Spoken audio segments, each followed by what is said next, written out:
Welcome back to Scale Auto Guys Workbench.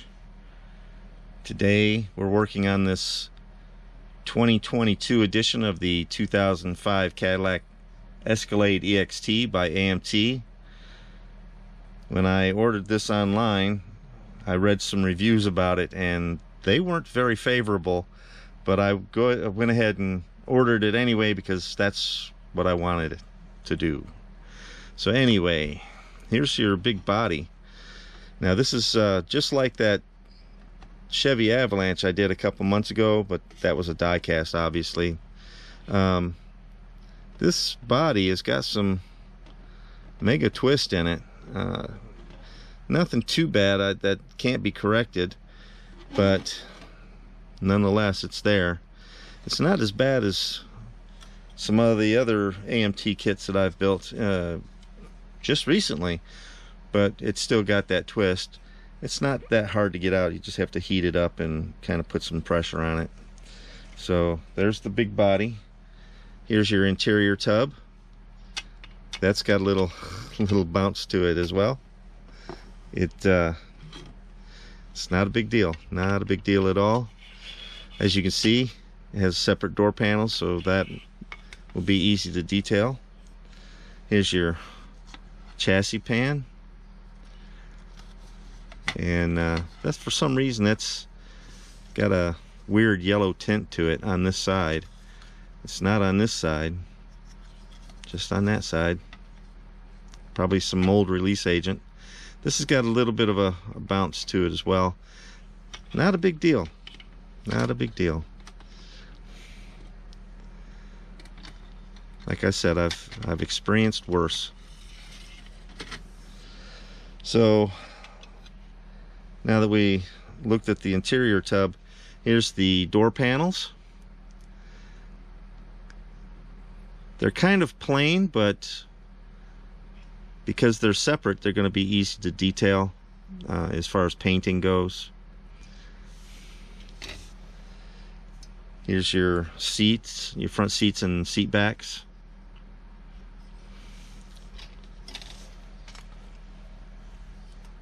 Your front and rear bumpers and dash, tailgate.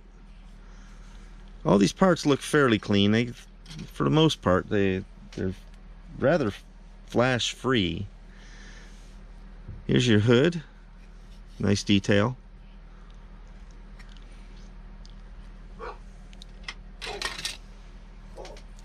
And the next tree is your floorboard for your bed and the doors that go in between the bed and the rest of the truck.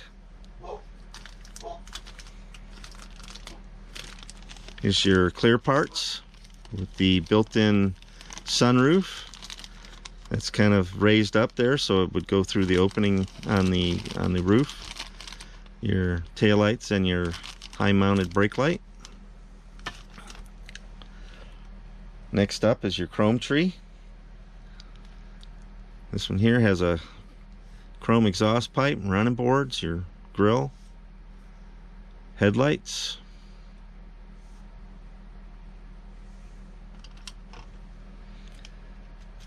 And this one here is kind of cool. It gives you a choice between stock rims with a spare tire rim there, which is a little bit different, and aftermarket wheels. I'm guessing in scale maybe 20-inch rims, 22-inch rims, something in that range.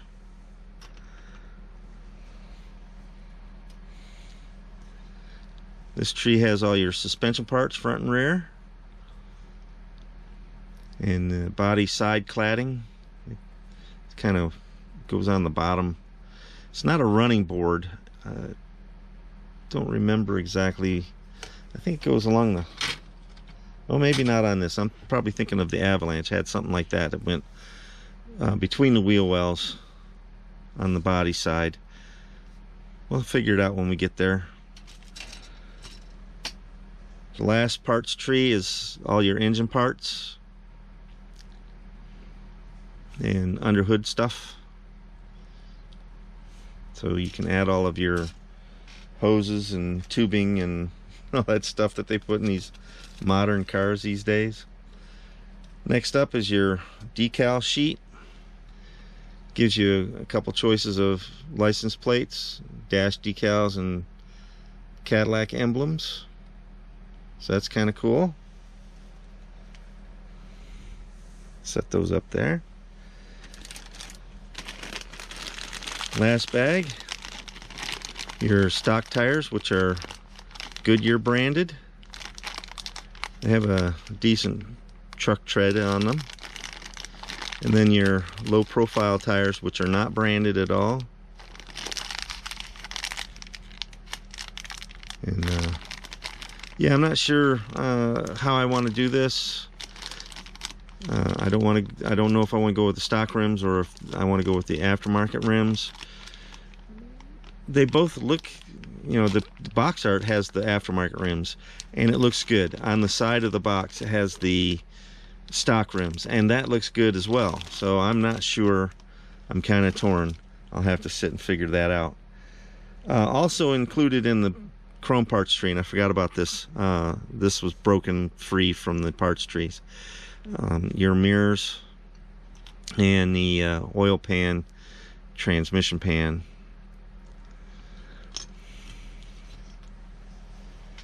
And last but not least, the instruction sheet.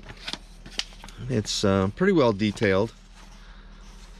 So I don't know what the parts count is on this particular vehicle. It wasn't listed on the box, and I haven't seen on the instruction sheet where it says how many parts are included in this kit, but there's quite a few. So let's get that little bit of flash I see on the body, let's get that cleaned up, get everything kind of prepped and ready to go, and I'll see you at the paint booth.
Alright fellas, I got the interior completed.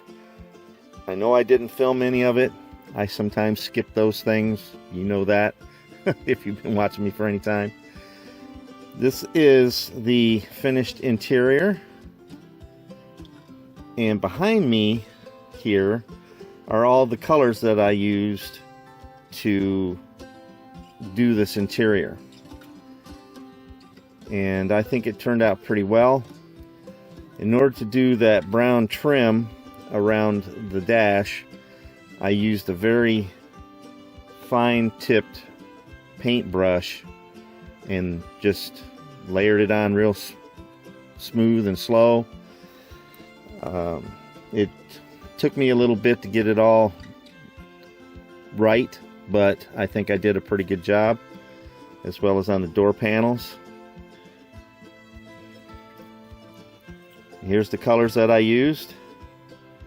I used the Apple Barrel Gloss Black,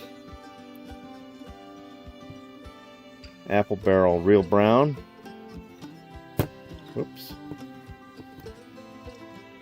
Folk Art Peppercorn,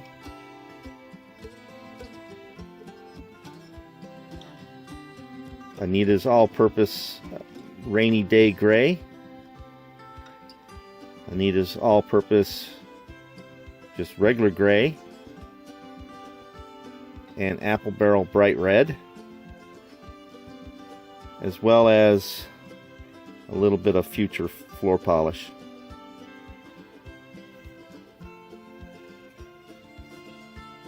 And that's how I achieved that. Now I did get, there are two decals, one for the radio, one for the speedometer, but the rest is all hand painted. And I think it turned out really well. Okay, on to the next step. Well, actually not. The next step is the wheels and tires, and I'm going to go with the low profile tires on this build. I have another one of these kits I just picked up at Ollie's not too long ago, and I'm going to build that box stock, you know, the factory stock wheels and everything like that at a later date. Okay, let's get on with the next step. I think that's coming up. I think we're doing suspension work and engine installation. Alright fellas, I'm doing the front suspension on this, and it's got some fiddly parts. I've already got the stabilizer bar glued in place and the front axle, but the rest of this is really, I don't know, it's a pain.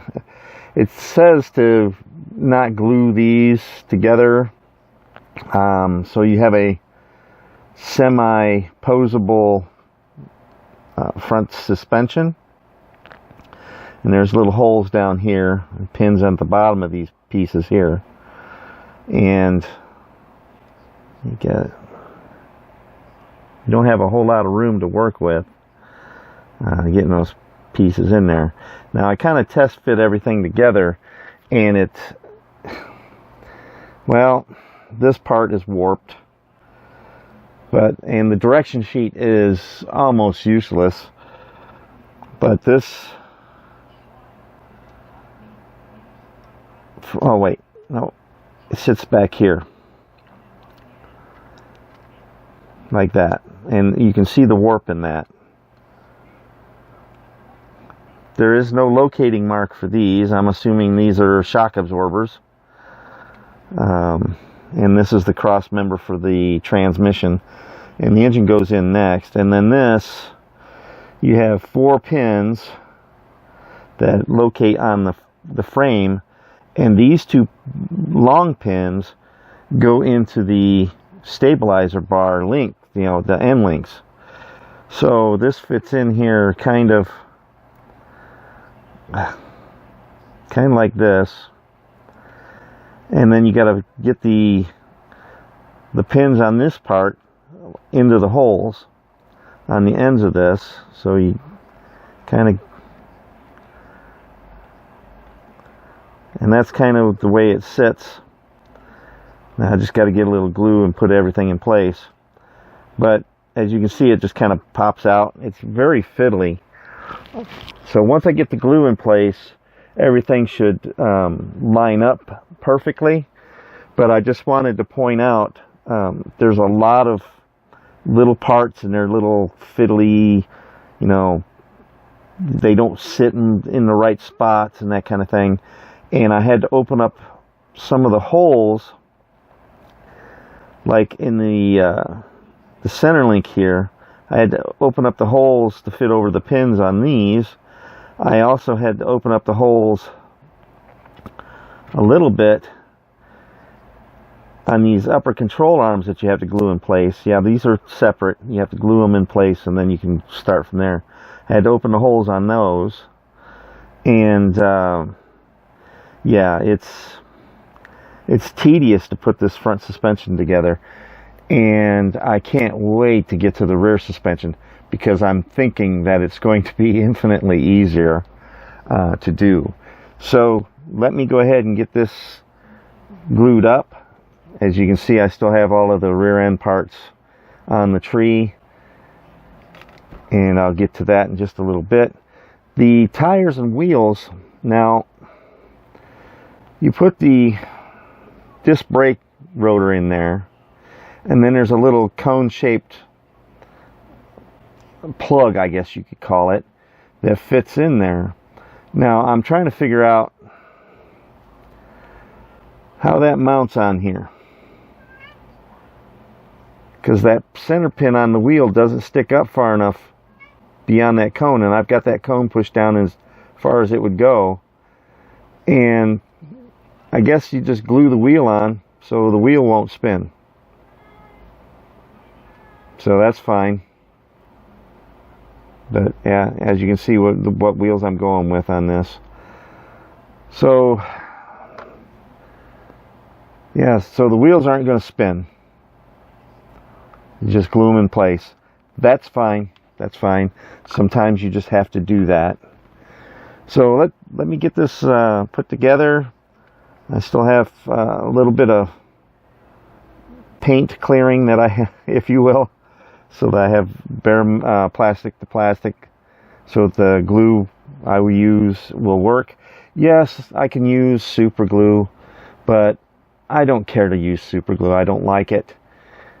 It sets too fast for me, you know, because sometimes you have to fiddle around with stuff to get it to fit. And if your glue sets up really fast, now you're like halfway into the putting it in place situation and your glue is set. That may not be the case for everybody, but that's been my experience with it. So that's why I don't use it. This red tube glue sets up just fine for me, and that's what I prefer to use. So let me do a little magic on this and be right back with the suspension being put together.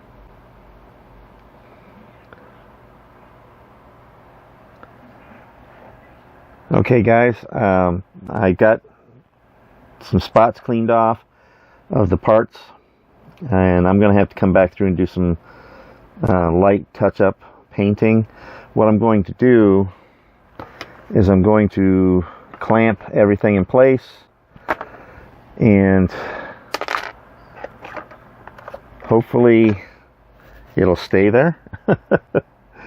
And let's go ahead and get started on this. The directions in this section that talks about putting this suspension together, it is very vague as far as the order in which it goes together, first of all, and secondly, precisely where the parts go. It's very vague. So you kind of have to, you know, do a lot of test fitting to get it to go in, you know, the spot where it's supposed to be. So I'm going to clamp this together here and let that set for a little bit. Then we'll come back and do the remaining pieces. Now it says to put the front drive shaft in as well, but the engine has to go in, and I still have to do the transfer case. I have not put that together yet, and honestly I don't know where it is right off the top of my head. I think it's on one of the chrome trees, and let me check that real quick. I believe that's where I saw it. Yep, there it is. There's the transfer case, and I'm going to have to snip that out of there and get that put together. I don't know if I'll leave that chrome. Generally, those are made out of either cast iron or aluminum. So I'm thinking I may end up having to paint that, and if I do that, it's going to delay installation. Same with the exhaust system. I don't have any matte clear that I can put on that to dull it down a little bit. That's a little too shiny for my liking. I don't really feel like painting that, so I'll have to come back to that. But it's not time for me to install that anyway. Oh yes it is, I'm sorry. It's on this step. I'm on step 5 in the direction sheet, and that goes in on step 5. So, yay. Let me see what I can do with that. So give me a little bit of time here. I'll be right back with you, and we'll put the rest of this together. Okay, fellas, I got the front suspension done, and I got the engine and everything installed. This was kind of a tricky installation because in the front here, oh doggone it, in the front where the engine attaches, there is no engine mounts per se. It just attaches to this cross member. You just kind of have to glue everything in place between the cross member and the front axle. There is a locating pin back here for the transmission.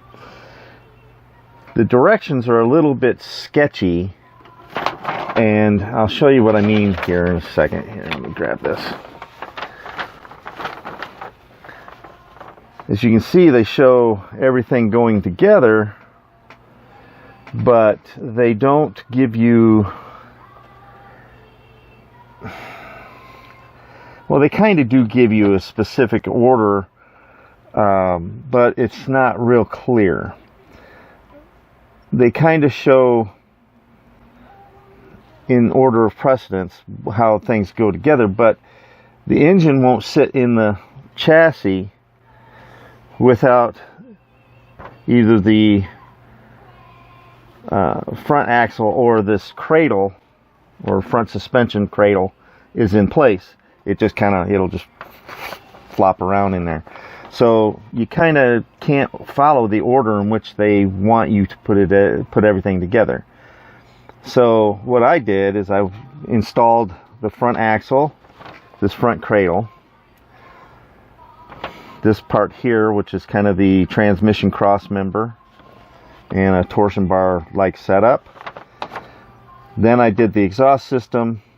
Then I did all of this, then the exhaust system, and then the engine. The problem was I had this installed, and of course obviously the transaxle is not going to fit between this part and the chassis. So it was kind of a goofy installation. The directions aren't real clear, like I said, but I just kind of ad-libbed it. What I ended up doing is, like I said, I put all this together up here. I put the engine in. No, excuse me. I put this all together, put the exhaust system on, put this part in. Then I put the engine in, and then I squeezed the transfer case in between all of this. And it was kind of a fiddly operation. But as you can see, I've got it in there now. So in this step, we still have to do the rear suspension And I do have that cut out and ready to go. I do have to do a little bit of touch-up painting because I had to trim off the sprue pin parts. Did I say that right? Anyway, where it connected to the sprue, I cut it loose and trimmed it up so it's smooth. I just have to touch up paint it, and then we can get on with the installation of the rear axle. And I don't think that that's going to be a huge issue. I did note that this kind of curves, so when you set it in place, this has got to curve out to the hole in the chassis on the outside of the frame. So it goes in there like that, and you kind of have to get it to line up. You kind of have to bend it to get it in there. So you put it in there, and then you kind of push that, and then it'll set in place. Now, of course, the axle's got to go on the upper side of it, so that's got to be all glued in before you can install that in. So let me get this painting touched up, and we'll be right back. Alright, fellas, I got the rear suspension all put together. There are, on the rear axle here, there are two little tabs, one on each side, and those go inside the lower, well, not lower control arms, but I guess it would be a control arm. They sit right inside that, so you just need to glue them inside this spring arm thing. I'm sorry, I'm just losing my mind. To put this together, of course, the torsion bar goes on here on the outside and faces rearward. The springs, I glued the springs in place. You can see them kind of down in there, sort of down in here. One on each side. I glued those in first. I had the axle glued to this. I'm just going to call them springs. The axle glued to the springs. Actually, they're control arms. We'll call them control arms. Confusing. Anyway, I glued those to the axle first. Then I glued that torsion bar, I guess you could call it. Yeah, whatever. I glued that on. And then I put the springs on the chassis first, lined up the axle into the transfer case, and then just sat it down in place. Now, I did have to put clamps here and here to hold these in place, and this side here kept popping out, so I had to hold that down for a minute or two until the glue set on it. And then I glued the spare tire in place. So the front and rear suspension is complete. That's what it looks like when it's done.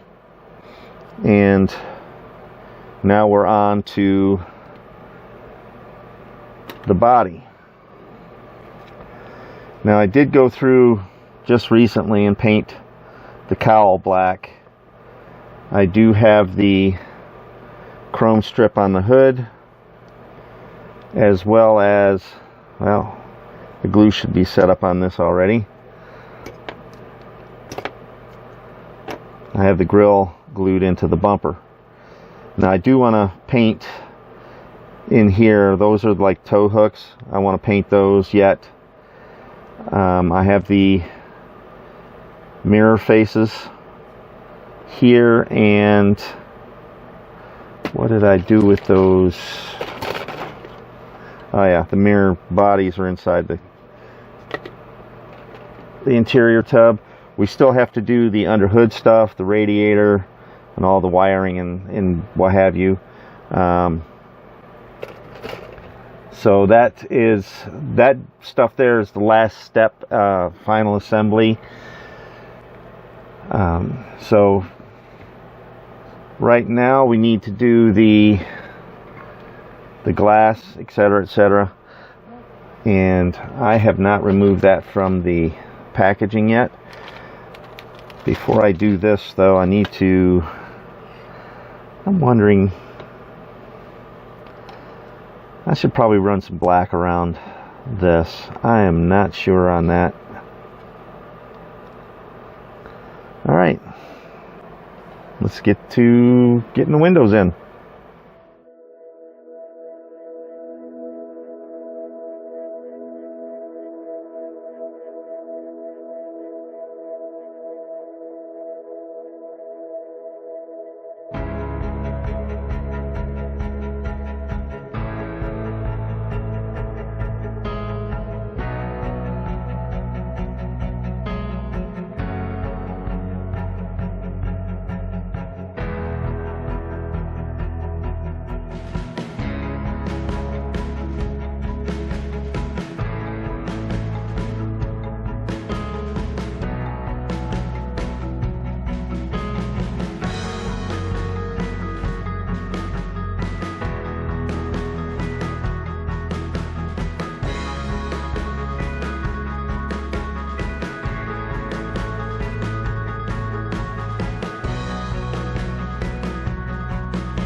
Alright fellas, we're coming into the home stretch.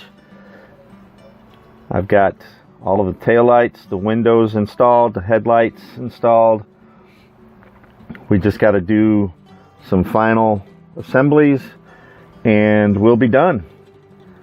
So hang on, I'll be right back for the final.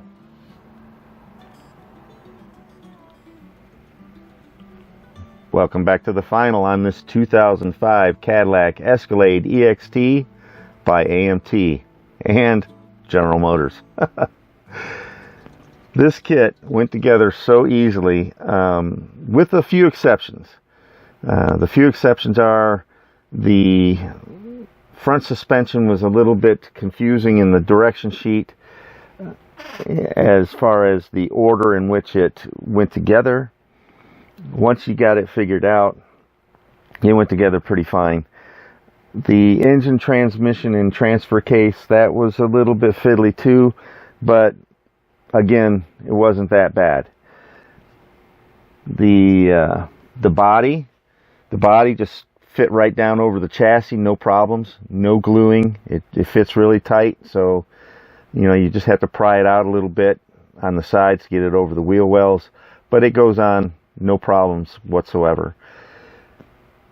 The running boards go on after you put the body on the chassis.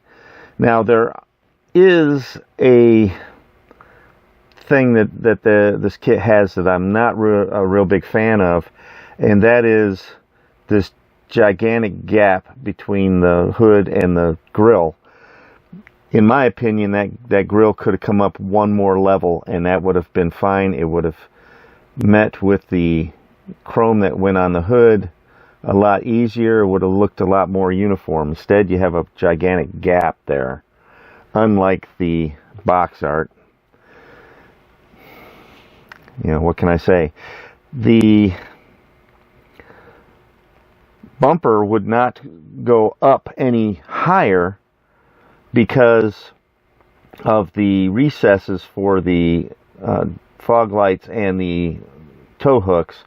They stuck out from the back of the bumper enough that they caught the chassis underneath and prevented it from being pushed up any further. And I know I have a gap on each side there, but that is the furthest that bumper would go up. Now, in my reference pictures, all the Cadillac Escalades that I saw were, the body was all one color, just like I have it painted here. Now, the difference between this and the Chevy Avalanche was this part back here across the roof and the side panels would have been the same color as that tonneau cover. In most cases, not all of the Avalanches were painted like that, but most of them were. The wheels, I went with these aftermarket bigger wheels and low profile tires. I think they kind of accent the truck. They really make it look good. I like the stock rims and tires as well, but I think this makes the kit pop a little bit more. My color scheme with the gray on gray with the blue exterior, I think that turned out really super well. The glass is all one piece. You have windows all the way around, so that seals your interior. So if you're displaying this in a dusty environment, you don't have to worry about pulling it apart to clean the dust out of the interior. That interior is totally sealed up. It'll stay clean. You might have to dust off the exterior, but the interior you won't have to touch. So what do you guys think? Did this turn out really well? I know that these kits are hitting local Aldi stores here lately, so I'm sure a lot of you have grabbed up a bunch of those. So this is just an example of what you can make it look like. Well, I hope that you enjoyed this video. If you did, go ahead and click that thumbs up button. If you have any questions or comments, please write those in the comment section below.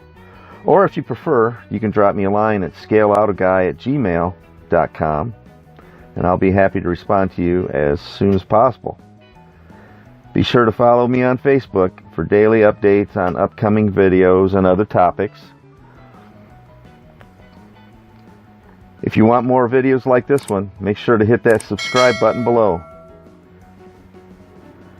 Thanks for watching Scale Out a Guy's Workbench, and I'll see you on the next build.